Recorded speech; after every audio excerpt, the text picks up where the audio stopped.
Selamat Waalaikumsalam. siang atau selamat pagi, Bapak dan Ibu, para hadirin sekalian. Selamat datang di acara virtual kita dengan tema Countdown to Monash. Ya, ini adalah bentuk pre-departure briefing dengan tajuk Family Hacks. Sesuai dengan tajuknya itu, tentu bisa diprediksi nih, ya, para hadirin sekalian, apa yang kita akan bahas nih. Uh, itu adalah segala hal, tantangan-tantangan yang muncul ketika awardee membawa atau mengajak keluarganya ke Melbourne menemani selama masa perkuliahan. Nah, tantangan-tantangan itu pasti berat. Namun demikian, kalau kita punya bocorannya, ya, bagaimana cara menghadapinya, tentu itu tidak akan seberat yang kita pikirkan. Dan syukurnya nih, siang ini, kita nih dapat pemateri-pemateri yang bisa ngasih bocoran dan tips and trick cara menghadapinya. Ya, telah hadir di tengah kita eh, dua pemateri. Yang pertama adalah Bapak Abdul Roshid. Beliau adalah PhD candidate in Faculty of Arts, Monash University.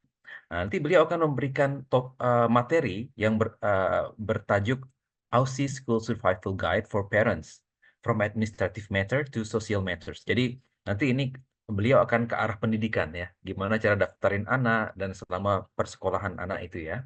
Kemudian yang kedua adalah Mbak Afina Khairunisa, beliau adalah mahasiswi Master of Advanced Nursing. Nanti akan bawakan materi tentang living cost in Australia for families, a reality check. Jadi ini lebih ke arah bagaimana finansialnya gitu ya. Nah, itu kita akan dapat dari dua pemateri. Dan satu lagi nih, ini yang tidak kalah pentingnya, di tengah kita telah hadir Bapak Lurah LPDP Monash. Beliau adalah Pak Muhammad Syihab As'ad gitu ya. Beliau akan membuka acara ini dengan memberikan sambutan. Baik, untuk efisiensi waktu, sebelum memulai acara ini, mari kita berdoa. Semoga acara ini membawa dampak yang maksimal, yang positif bagi kita semua, dan acara ini berjalan dengan lancar. Berdoa sesuai kepercayaan masing-masing, dimulai.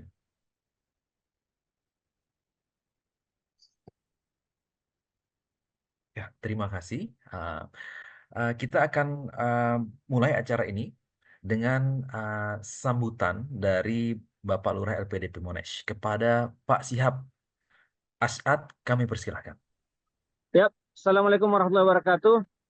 Terima kasih untuk Pak Arfi yang memoderatori acara kita hari ini. Terima kasih juga untuk para pemateri, Mas Roshid, Mbak Alfi ya. Sorry ini lagi di luar. Ini salah satu family hack ini. Salah satu family hack karena saya lagi di Camberwell Market ya. Rajin sekali nih Pak Lurah Uh, kita ini. ya, dengan ini saya langsung saja ya, teman-teman yang punya family, bahkan yang belum punya family sebenarnya disarankan untuk ikut ini karena untuk S3 apalagi LPDP itu per tahun ini Desember eh, family allowance itu bisa diberikan sejak kedatangan. Jadi per tahun pertama, per bulan pertama itu bisa dicairkan untuk family allowance. Jadi teman-teman silakan cek pematerian sangat-sangat ada semua. Saya buka dengan ucapkan basmalah. Assalamualaikum warahmatullahi wabarakatuh. Waalaikumsalam warahmatullahi wabarakatuh. Terima kasih Pak Lurah atas sambutannya. Kita em, langsung demi efisiensi waktu untuk masuk ke acara eh, utama yaitu pemberian materi ya. Em, yang pertama mungkin Bapak Abdul Roshid, kami persilahkan. Boleh share screen ya? Ya, Suara? boleh. Ya. Boleh, Oke, oke. Pak. Oke.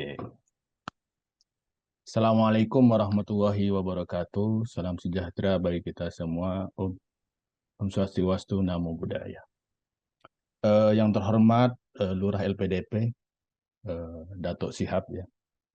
Rajin sekali pagi-pagi yang mendung ini sudah ada di pasar. Rajin sekali. Makanya. Yang terhormat Pak Mas Arfian ya, kemudian Mbak Apriliana dan kawan-kawan pengurus LPDP Kelurahan Monas. Semoga kita sehat semua. Alhamdulillah wassalawatu ba'dah. Karena sambutannya begitu singkat dan padat, maka saya akan sampaikan singkat dan padat pula. karena masalah family ini menarik sekali. Namanya pindah kehidupan dari Indonesia ke sini itu banyak tantangannya, terutama yang berkeluarga. Saya membawa anak dua, umur 8 tahun dan umur 12 tahun. Yaitu kelas, berapa sekarang saya angin tuh? Kelas 3 dan kelas 6. Jadi ya, kebetulan 2010-2011 saya pernah S2 di sini dan membawa istri saja dan anak yang pertama lahir di sini, tapi belum mengalami yang berkaitan dengan sekolah. Tahun 2010-2011 Melbourne itu dianugerahkan sebagai salah satu kota the most livable city in the world. Kota yang paling enak di tempat tinggali di seluruh dunia, mengalahkan Zurich dan Vancouver, Kanada. Tapi tahun sekarang tidak lagi, 10 besar aja tidak gitu. Kalau dicek itu. Mungkin banyak hal yang menyebabkan itu semua. Tapi yang jelas dengan modal sejarah bahwa kota ini kota yang baik untuk di tempat tinggali, tentunya kota ini sangat ramah terhadap keluarga. Jadi cocok banget itu untuk bawa keluarga, khususnya anak-anak ke kota ini. Jadi bagi kawan-kawan yang pengen membawa keluarganya ke sini, jadi jangan ragu dan jangan bimbang, karena bertempat tinggal, berkeluarga, berkehidupan keluarga di Melbourne ini sangat menyenangkan. Secara umum sangat menyenangkan. Banyak hal-hal yang sangat berbeda, hal-hal yang baru yang dapat kita lakukan, dapat kita kembangkan untuk tumbuh kembangnya anak.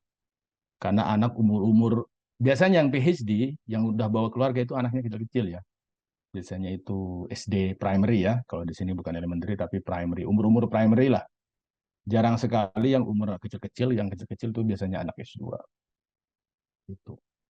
Kalau yang masih bayi kayak Mas Syihab itu kebetulan beliau PhD-nya mengambil keputusan untuk melakukan PhD secara cepat, jadi anaknya masih kecil-kecil.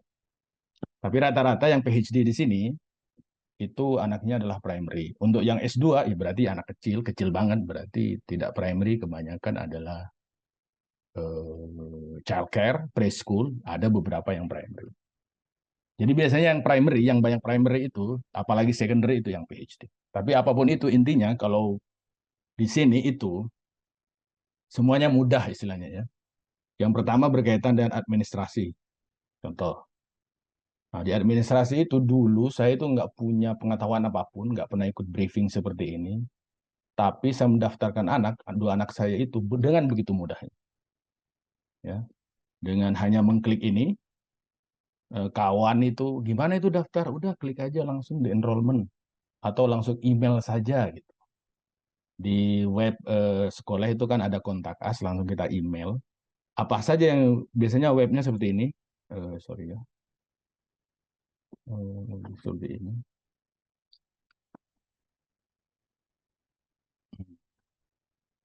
Ini harus saya stop dulu ya untuk bisa ke web.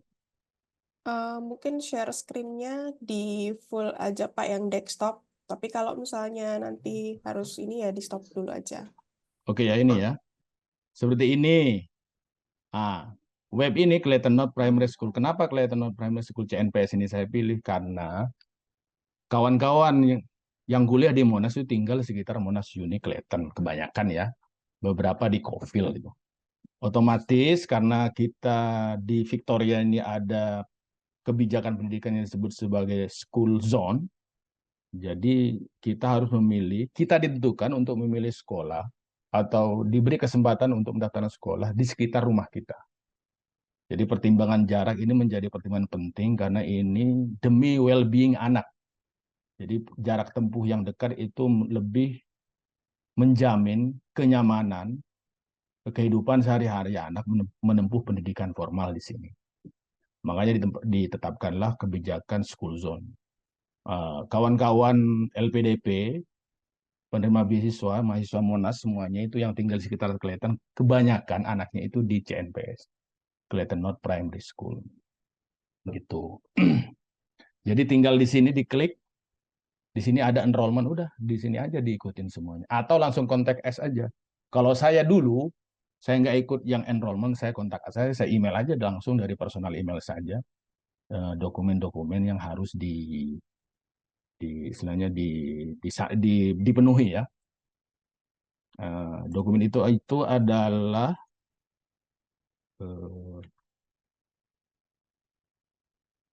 ini birth certificate yang translated yang sudah diterjemahkan ke dalam bahasa Inggris. Nggak harus tersumpah, itu tersumpah zaman dulu itu ya. Yang penting berbahasa Inggris yang baik. Yang kedua COE of the Guardian, berarti kalau bapaknya yang sekolah dengan COE bapaknya. Kalau ibunya yang sekolah ya ibunya. Karena COE ini yang menentukan apakah dia fee exempt atau tidak. Yang menentukan apakah dia harus bayar SPP, tuition fee atau tidak. Kayak gitu. Yang kedua adalah visa, both guardian and the child. And passport, both juga guardian and the child. Dan yang paling penting adalah kartu imunisasi. Kalau di Indonesia itu kartu imunisasi.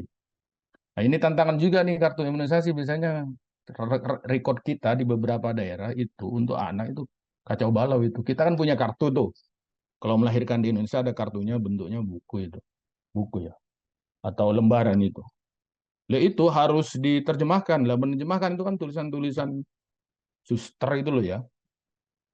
Akhirnya kita yang harus menerjemahkan diserahkan kepada yang penerjemah yang baik. Kalau kita bukan penerjemah yang baik, kemudian minta tanda tangan langsung. Yang berbahasa Inggris itu minta tanda tangan ke puskesmas setempat. Seperti itu sebagai validasi. Kan nggak bisa dong kita tanda tangan sendiri, terjemahkan dan tanda tangan sendiri. Jadi di klinik tertentu, di kecamatan tertentu, bawa ke puskesmas di tempat kita tinggal di situ yang terdekat. Sehingga yang penting aslinya dibawa, kemudian terjemahannya apa, kemudian mereka akan tanda tangan. Atau mereka mintakan sertifikat yang satu menunjukkan kita sudah anak kita sudah diimunisasi apa saja, kemudian kartu itu atau sertifikat itu kita bisa terjemahkan dalam bahasa Inggris. Either way is okay. Kita bahasa Inggriskan dulu, minta tanda tangan mereka, bentuknya sertifikat. Kan nggak mungkin kita nyerahin buku ya. Biasanya mereka minta PDF itu loh. Dan selanjutnya. Ini yang saya kirim ke email sekolah, CNPS pada saat itu. Dan beberapa hari saya sudah dapat COI anak. Anak itu sudah diterima. Arya dan Angin yang menjadi basis mereka untuk daftar visa. Nah, jadi kita daftarkan dulu, kita datang dulu, baiknya idealnya datang dulu ke sini, daftarin anak ke sekolah yang kita setuju berdasarkan school zone tadi. Nah, school zone itu biasanya cara dapatnya di mana ya? Tentunya di online ya, ada sendiri di sini. Nggak apa-apa lah. Saya ini kurang jago nih IT ini. Sorry.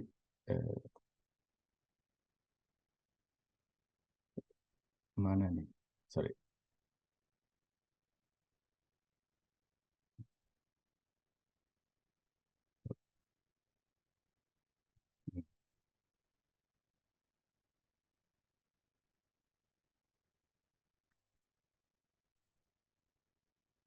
Nah, di sini find my school. Nah, di sini kita tinggal memasukkan alamat kita di sini. Katakan saya ya, 234. Nah, ini. Langsung. Ini kalau primary, langsung muncul nih CNPS loh di sini. Jadi kita harus ke sekolah ini yang sudah ditentukan oleh pemerintah, oleh app ini. Clayton Primary School. Kalau anak kita kebetulan SMP, berarti ke sini. Berarti anak saya yang pertama itu di Westall pilihannya. Gitu. Jadi begitu handy, karena semuanya sudah ada, untuk menentukan sekolah kita kemana. Jadi jangan sampai daftar yang tidak sesuai dengan school zone. Karena ada beberapa sekolah, mereka menolak international student. Jadi anak yang periode tinggalnya di Australia itu 0. Jadi problem kebahasaan yang menjadi kendala untuk menerima anak tersebut, bukan program intelijensia ya, kecerdasan. Mungkin kalau anaknya melampirkan sertifikat IELTS mungkin bisa diterima. Mungkin saya juga nggak tahu. Mungkin saja. Lihat aja di online-nya untuk persyaratan international student. Kalau ngotot pengen ke sekolah yang dia pengen. Nah, biasanya itu ada, ini kan sekolah udah ditentukan, pengen mendaftar ke sekolah yang lain Berarti ada namanya appeal form. Saya pengen sekolah ini, alasannya apa gitu. Bisa disebutkan. Ada yang beberapa kasus ada yang diterima ketika guardian atau orang tua tertentu appeal kepada sekolah untuk bisa diterima. Kalau saya sih sarankan di CNPS karena di situ banyak orang Indo, jadi adaptasi anak itu begitu mudah dan cepat. Karena kalau kita meletakkan anak kita di kondisi baru kan anaknya suka nangis ya kalau masih kecil gitu loh ya. Jadi kalau ada orang Indonesia minta ditemenin sama anak yang Indonesia juga. Jadi mudah sekali sebenarnya. Apalagi ini kan lingkungan yang sangat baru, yang tidak berbahasa Indonesia. Jadi tantangan banget buat anak kita. Gitu. Jadi nangis-nangis itu biasa awal-awal ya. Jadi harus tega gitu. Kalau orang santri seperti saya ya gampang karena dulu saya nyantri juga nangis awalnya ya. Anak juga kita tinggal itu nangis karena guru juga minta orang tuanya untuk suruh pulang gitu. Pulang gitu. Jangan ditungguin karena bukan di Indonesia kan seperti itu. Oke ya. Sorry. Oke, dokumen terus. Biasanya yang paling penting isunya adalah tuition fee, SPP. Di mana-mana uang ini menjadi tantangan gitu ya. Yang jelas di keterangan di Victoria Education itu yang resmi bahwa research student yang master by research dan doktor by research, doktor itu ya, itu free ya, nggak usah bayar. Nah, saya menjustifikasi ini sudah nelponin bapak-bapak yang S2 yang menyekolahkan anak dan psikologi S3 ya. Tadi saya nelpon hanya untuk mengkonfirmasi beliau istrinya S2 tapi LPDP. Jadi harus bayar ternyata. Gitu, sebanyak 10.000 kurang lebih. Banyak ya 10.000 ya selama setahun. Jadi kalau kayak saya anaknya 2 ya 20.000. Bayangkan kalau anaknya 5, wow 50.000. Kalau kebetulan di S2 LPDP. Tapi kalau S2-nya beasiswa OZ kayak saya dulu Australian Development Scholarship ADS itu ya free karena gunakan beasiswa pemerintah Australia. Gitu. Karena doktorat, researcher, peneliti itu dianggap profesi di sini. Namanya profesi itu membayar pajak. Orang membayar pajak berhak terhadap fasilitas umum. Salah satunya adalah sekolah publik atau sekolah negeri kalau di Indonesia. Itu rasionalisasinya. Kalau S2 itu belum, yang S2 yang coursework itu ya, itu enggak profession, bukan pekerjaan, bukan pembayar pajak. Jadi harus bayar itu tuition fee. Itu rasionalisasinya. Tapi kalau researcher, peneliti, karena untuk PhD aja di Monash kan itu untuk beasiswa S3 itu dianggapnya sebagai lowongan pekerjaan kan. Coba klik di web Monash. Karena lowongan pekerjaan, ketika melakukan PhD melakukan riset di sini, mereka punya kantor sendiri, dikasih kantor. Karena bekerja, otomatis dikasih kantor. Nah, namanya kita bekerja, kita pembayar pajak. Pembayar pajak berhak terhadap fasilitas umum. Salah satunya adalah public school ini. Itu alasan kenapa nggak bayar SPP. Kalau bayar SPP, tadi saya nelpon hanya untuk mengkonfirmasi kurang lebih 10.000 anak LPDP itu. S2 punya anak primary, yang bersangkutan bayar 10.000. Banyak juga nih 10.000 ya. Kalau dibeliin es cendol ini sekolah renang, 2 kolam renang kali. Seperti itu. Tapi yang jelas primary itu kita CNPS itu termasuk murah karena rata-ratanya biasanya dari kinder ya. Kinder itu 0 besar umur 5 tahun. Di CNPS juga ada, itu bayar sama. Sampai year 6 itu 11.000 atau 10.000. Itu average-nya ternyata 11.000, berarti CNPS itu termasuk murah. Secondary itu 14.500. SMP itu ya sampai SMA. Ini SMP ya, 7 sampai 10. Itu. Nah, anak saya sekarang yang kedua sudah SMP, jadi masih free karena itu public school dan saya mau PhD, dihitung sebagai orang yang sedang bekerja di Australia. Nah, kalau seandainya menggunakan visa temporary resident TR itu juga free karena TR juga bekerja dihitungnya di sini. Yang nggak free hanya S2 yang coursework, yang tidak research. Dan bukan beasiswa OZ, bukan beasiswa OZ ya, Australian ADS atau Australian Development Scholarship kalau dulu seperti itu. Untuk ini yang paling penting di sekolah itu untuk international student biasanya mereka punya fokus terhadap English for Young Learners. Jadi biar mereka cepat adaptasinya, mereka secara khusus akan diberi mata pelajaran yaitu EYL, English for Young Learners. Saya konfirmasi ke anak saya memang untuk international student ini ditekankan yang EYL sehingga mereka bisa keep up dengan native ya, native students atau local student. Gitu. Karena kita kalau dalam bahasa Inggris terkenal jauh dengan imigran seperti Bangladesh, India, dan lain-lain ya. Jujur saja karena kita tidak punya sejarah kuat berkaitan dengan pengembangan bahasa Inggris dan kebahasa Inggrisan. Selanjutnya adalah secondary school, sama ya. Secondary college ya, sama cara mendaftarnya dan juga menggunakan findmyschool.vic.gov.au untuk yang school zone. Preschool. Preschool itu ada yang ngomong bayar enggak, tapi saya konfirmasi itu enggak bayar sih kayaknya. Saya udah nelpon 2 orang bapak yang menyekolahkan anaknya di preschool. Itu yang year 3 tahun itu 2 pertemuan per minggu. Dan untuk 4 tahun itu 3 pertemuan per minggu. Terdapat kalau di sekitar Monash itu di Dover di sini, di pojok sama di Clayton Library yang dekat Coles. Jadi kalau belum tinggal di sini, nanti kalau udah tinggal di sini tahu yang saya sebutkan. Ntar relate deh. Tapi kalau sudah tinggal di sini pasti relate banget. Di Clayton Library itu dekat sekitar 5 menit kalau driving. Kalau jalan kaki ya 10-15 menit lah. Gitu. Di situ ada juga preschool umur 2 sampai 3. Jadi itu. Saya tanya udah bayar? Tidak bayar katanya. Kayak semoga tidak bayar ya, karena kalau bayar biasanya ribuan kan mahal. Secara umum tidak bayar. Yang bayar itu child care. Dari umur 0 sampai umur 24 bulan.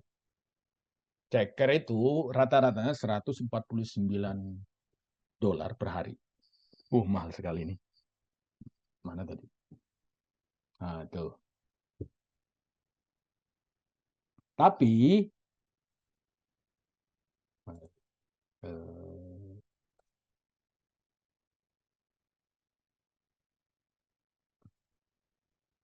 meskipun mahal, ini ada namanya program CCS, Child Care Subsidy. Jadi bagi orang yang pendapatannya di bawah 80.000 per tahun, itu disubsidi sampai bayarnya hanya 10%. Jadi disubsidi 90%. Begitu.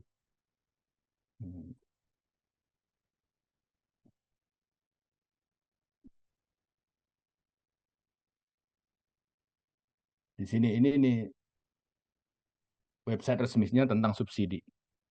Jadi $0 sampai $80, maka CCS-nya itu 90%. Jangan ngomong di lebih dari situ ya. Kira-kira pendapatan kita kan pasti di bawah 80.000 kan per tahun. Di sini sebagai mahasiswa, kecuali spouse-nya bekerja.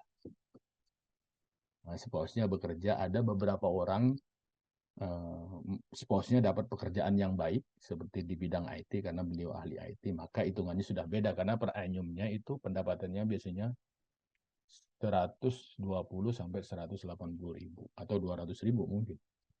Maka hitungannya akan lain kalau beliau yang bersangkutan memasukkan anaknya ke childcare. Jadi yang jelas kalau mahasiswa pada umumnya dia akan dapat subsidi 90%. Gitu. Kira-kira seperti ini. Di MyGov sudah, ini website resmi yang saya buka, jadi tidak hoax ya.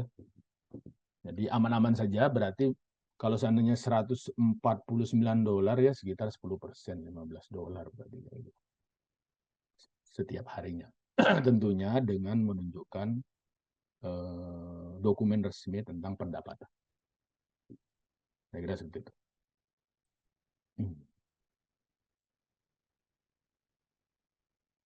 Ya, childcare mahal tapi ada subsidinya. Ya, kenapa ada subsidinya? Karena di sini pajaknya tinggi, kalau kerja ya 30%-an. Jadi harus banyak fasilitas-fasilitas publik gitu. Jadi sudah sangat logis kalau banyak fasilitas publik yang baik, khususnya yang berkaitan dengan keuangan ya. Hal-hal yang sifatnya mahal-mahal seperti ini memang harus ada subsidinya. Oke lah, itu ya tentang sekolah, tentang bagaimana mendaftar sekolah. Udah berapa menit nih? Udah. Masih ada 10 menit, 20 menit lagi, Pak. Oke. Saya kira bakalan pendek. Oke, social life ya. Social life itu penting sekali di sini. Kita anak udah sekolah, oke lah ya. Tapi kan ibunya juga pengen seneng, bapaknya juga pengen seneng gitu ya. Anak-anaknya juga pengen seneng. Jadi kehidupan sosial ini perlu dijaga. Karena kita kan zon politik. Al-hayawan natik. Kata Aristo, kita ini manusia bersosial. Jadi kehidupan kita tentunya, kebahagiaan kita tergantung bagaimana kita membina dan memanage kehidupan sosial kita. Dan kehidupan sosial di sini itu sangat enak dan baik. Tidak seperti di Indonesia. Jarang sekali orang bergosip, yang ada hanya berbagi bareng, piknik bareng ya dan semacamnya. Jadi bagi yang membawa keluarga, saya sarankan yang spouse-nya untuk aktif di kehidupan sosial dengan ikut grup-grup, kelompok-kelompok piknik lah apa. Ini di sini ada Zafaran, ini kelompok ibu ngaji-ngaji ya bagi orang yang muslim. Kemudian ada kelompok piknik. Saya udah konfirmasi ke istri saya ini. Istri saya ketawa di samping. Di sini di bapak-bapak itu diem aja. Yang mengorganize jalan-jalan kemana, kegiatan apa, ya camping dan semacamnya. Kemarin camping kita waktu Christmas untuk yang tidak merayakan Christmas. Itu semuanya ibu-ibu yang merayakan di Great Ocean Road sana. Itu suami tinggal drive aja, anak-anak tinggal ikut aja. Jadi kebetulan yang suaminya kuliah, istrinya sudah aktif. Kalau istrinya yang kuliah, ya pokoknya ini simpul kegiatan sosial ini ibu-ibu sih. Jadi biasanya bapak-bapaknya yang ikut-ikut doang. Besok kemana nih? Besok nih cuaca cerah sekali nih. Kemana ini? Selalu ada kegiatan-kegiatan, minimal ada berbagi bareng di playground-nya. Sangat menyenangkan sekali hidup di sini. Jadi terjamin lah berbeda dengan Indonesia. Makanya banyak orang yang nggak mau pulang ke Indonesia karena begitu nyamannya kehidupan di sini ya. Jadi ada grup-grup WhatsApp yang untuk mengorganize kegiatan-kegiatan sosial. Maka kawan-kawan yang baru harap ikut ini. Datang ke sini langsung ikut grup karena di situ banyak kegiatan-kegiatan manfaat-manfaat seperti pekerjaan sampingan kalau memang boleh ya, tertentu dengan di dalam koridor peraturan LPDP. Banyak sekali, makanya interaksilah ya. Kan kata hadis falyasil rohimah. Kalau rezeki dipingin lancar, kemudian umur pengen panjang karena bahagia, ya falyasil rohim. Maka sambunglah silaturahmi. Ya, silaturahmi ini grup-grup WA kalau zaman modern sekarang ini. Ya. Kemudian social life yang lain adalah karena Melbourne ini pernah jadi the most livable city, maka taman itu di mana-mana. Playground di mana-mana, tinggal diklik di sini ini mau milih playground yang model apa. Karena park itu dilengkapi playground dan playgroundnya sangat representatif untuk anak-anak bermain. Di sini enak ya, ibu-ibunya ngerumpi sambil barbeque, bapak-bapaknya juga ngerumpi sambil ngopi-ngopi barbeque. Anaknya itu bisa main karena permainan begitu banyak, kita hanya bisa melihat dari jauh. Kita bisa melihat sambil menjaga mereka dari jauh. Jadi menyenangkan sekali, ideal sekali. bapaknya bahagia, ibunya bahagia, juga anak-anaknya bahagia berinteraksi dengan kawan-kawan seumurnya. Pantai-pantai juga dekat ya, hanya 15 menit, 10 menit ya driving. Kemudian museum itu biasanya free, bayar juga tidak mahal. Kemudian ada festival itu ya, ada Indonesian Festival kemarin, kalau kangen makan Indonesia. Kemudian ada Mumba Festival. Biasanya kawan-kawan Monas ini aktif untuk ikut parade Mumba Festival. Ikutlah latihan dan semacamnya. Biasanya di Mumbai ini Monas yang paling dominan. LPDP Monas ya. Dulu saya di Melbourne Uni hanya bisa penonton itu. Isinya anak Monas semua itu. Karena nggak tahu kenapa anak Melbourne Uni itu selalu jarang diikut sertakan. Yang diikut sertakan itu Monas. Kemudian ada camps, ada kemah-kemah ya. Pak Lurah juga pernah kemah di mana itu, silahkan nanya ke Pak Lurah untuk berkemah. Jadi menyenangkan sekali kalau cuaca lagi baik. Cuaca juga nggak baik juga, berkemah itu adalah sesuatu kegiatan yang. Kemudian ada zoo ya. Zoo di sini nih. Mana zoo nih? Nah, di zoo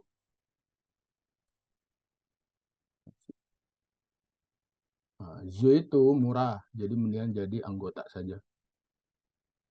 Jadi anggota hanya bayar sekitar 250-an per tahun di Melbourne, dan keanggotaan itu mencakup 4 zoo sekaligus. Ada Werribee, Melbourne Zoo, dan Sanctuary atau apa lagi itu. Ada 4 pokoknya. Kita bisa kapan saja ke sana dengan hanya membayar sekitar $250 itu untuk 2 adult ya. Kalau anak-anak biasanya gratis. Anak-anak itu gratis di bawah 16 tahun. Yang bayar hanya bapak ibunya. Kalau hanya ada ibunya, ya ibunya aja yang bayar. Dan kemarin kita baru dari Werribee itu, indah sekali. Jadi untuk kehidupan sosial itu sangat mudah dan nyaman untuk dilakukan. Intinya aktif di grup-grup. Untuk yang social life activities for kids, ada swimming course kayak kursus berenang di Monash ya. Itu ada, itu silahkan kalau mau berenang, murah kok, sekitar $30-an per minggu dengan 2 pertemuan. 2 pertemuan ya, Pak? Ya, 2 pertemuan seminggu. Itu diajar, di training oleh trainer yang profesional sekali. Biasanya satu kelompok anak itu ada 4-5 orang saja. Ada satu trainer selama 30 menit pertemuan. Sisanya anaknya bisa berenang sepuasnya. Gitu. Kemudian ada musik lesson, banyak kursus-kursus musik ya, musik di sini. Bisa di East Bentley di sini dekat sekali, sekitar 15-20 menit, 15 menitan. Ada banyak kursus yang suka musik. Kemudian ada kelompok kegiatan keagamaan, yang Muslim maupun yang Kristiani maupun yang agama yang lain. Yang jelas di sini ada Westall Mosque. Biasanya ada ngaji ya hari Minggu.